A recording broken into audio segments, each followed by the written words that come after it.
অম্বুবাচীতে 3 দিন মায়ের মন্দির বন্ধ ছিল। আজ খোলার পর মাকে স্নান করিয়ে সুতির বস্ত্র তাঁতের পরিয়ে দিলাম, কেননা এখনও গরম ভাব কাটেনি। আর সুন্দরভাবে মালা মায়ের করে বিস্তারিত পুজো হলো।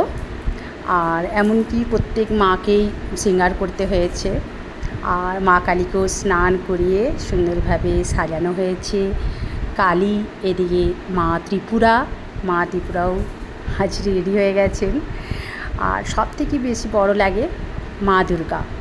তো কালী তারা ত্রিপুরা এদিকে রেডি হবার পর মা দুর্গাকেও সুন্দরভাবে স্নান করিয়ে সমস্ত পরিবার, লক্ষ্মী, সরস্বতী সবাইকে সুন্দরভাবে শৃঙ্গার করে দেওয়া হয়েছে। আর সবাইকে জানাই শুভেচ্ছা, মায়ের সবাই কৃপা প্রাপ্ত হোক। কেমন লাগছে নিশ্চয়ই জানাবেন। গুরু তারা, তারা গুরু, জয় মা তারা।